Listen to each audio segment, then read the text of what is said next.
Vaughn, Yeah. what'd you write about? I wrote about like they had authority to Who? I wrote a letter to Congress. Mhm. I was a William Patterson. All right, William Patterson, so that's New Jersey plan? All right, and why should people like the New Jersey plan? Because they give equal power to small states. Equal power to small states. All right, all right. Did anyone write in favor of the Virginia plan? No? No one? Abby, put your hand up. All right, so this seems a little reflective of our debate yesterday about how things went. Okay, show of hands, who wrote about the New Jersey plan? It's literally everyone. You know? Hmm? Equal representation is New Jersey plan. Yeah, all states have equal votes is New Jersey. Yeah, proportional representation is Virginia. No. And then half and half is the. All right, so Why am I catching strays? Leave me alone. just to do a quick review here, for all of you running the New Jersey plan, the New Jersey plan is the one that has equal representation between all the states. So they think every state should have the same number of votes, they should have the same number of representatives in Congress. So you should all have that down. Your quotes can be from the New Jersey plan saying, this is awesome, this is cool. It can also be from the Virginia plan saying, I don't think this works well. I think it's kind of lame, in a slightly more professional sense, of course. So, if you still need to write or work on things, you absolutely can.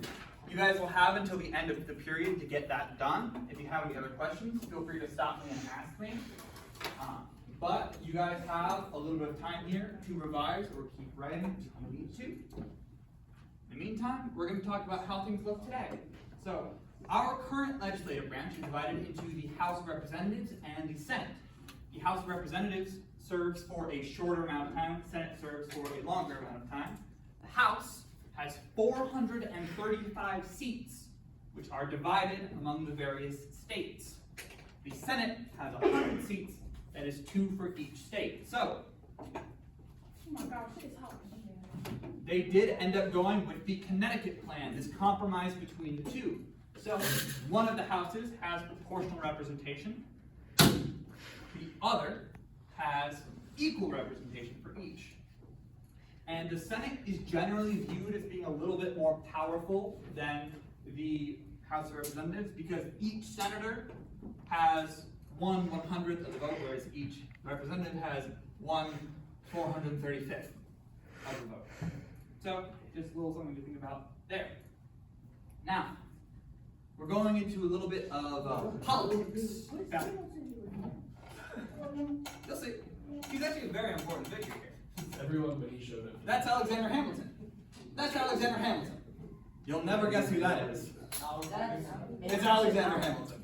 Again, you're still writing the key credit. So, the Federalist Party. It's formed by, you guessed it, Alexander Hamilton. So, this is a political party. They wanted a centralized government. They wanted a big, strong national government because they thought the Articles of Confederation, they were weak, they were Stop messing with each other. bad, they weren't really doing their job. Please pay attention. On. You too, Nestor. You're not innocent. All right. So yeah, they're not doing a great job. They're kind of stupid. We should have a stronger national government to keep things orderly, to keep things working properly. So that's what the Federalist Party is in favor for. Alexander Hamilton, big fan of it. Now, anti-federalism and the anti-federalist party forms kind of in response to this. They go, the Federalists are dumb. We don't like it. Yeah. So they say federalism, big government. Have you ever heard of King George? You ever heard of that tyrant of the sea? You ever heard of that war we just got done fighting so we could stop being taxed? So we could stop having all these huge, big governments? No, we don't want a big, strong national government. That's dumb. We're going to do another England if we do that. That'll be awful. We want a smaller national government. Sure, they can control some things, but power should really be left to the states. That way, we can run our own things, we can run our own affairs, we don't have to deal with this big weight of a king and his boot on our backs. So, they strongly opposed a strong central government, and they opposed the ratification of the Constitution. They thought the Constitution gave too much power to the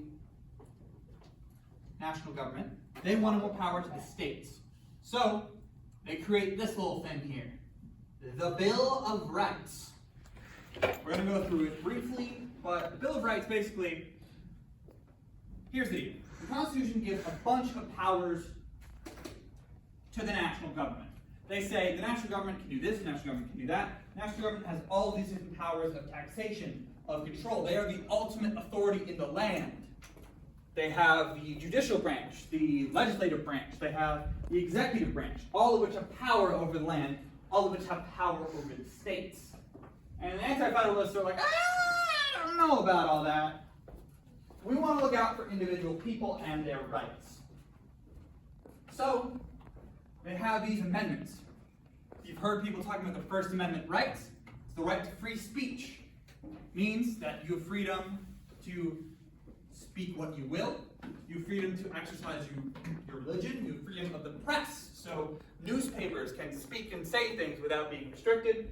And you have freedom to address or petition the government to address grievances or problems that you have with them. So you are free to criticize your government. Now, this does not mean you can say anything without consequences, right?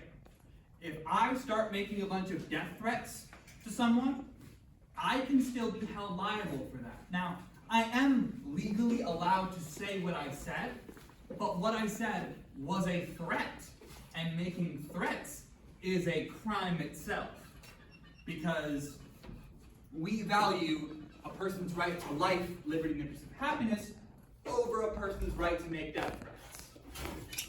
Kind of makes sense. Shocking, I know. So, Amendment 2 is the right to a well-regulated militia, being necessary to the security of a free state. Right of the people to keep and bear arms shall not be infringed. Second Amendment rights, guns, hooray. It's been interpreted a variety of ways. We're not going to get into all that. We're just going to say that's the one that. Are you trying to take my guns? No, there's an amendment for that actually. Just check. Third, you can't force a soldier in your house. Third Amendment. It was a big thing during the Revolutionary War where a bunch of British soldiers were housed in people's homes. And leading up to the Revolutionary War, there was the Quartering Act, which said, hey, English colonies, you all gotta feed and clothe these soldiers. And the English colonies were like, this is stupid. I'm trying to make my own living here. So they specifically put in this amendment to go, hey, let's not do that. They do include a clause, but in a manner to be prescribed by law, which means they can pass a law later to make us house soldiers again. But until then, we're good.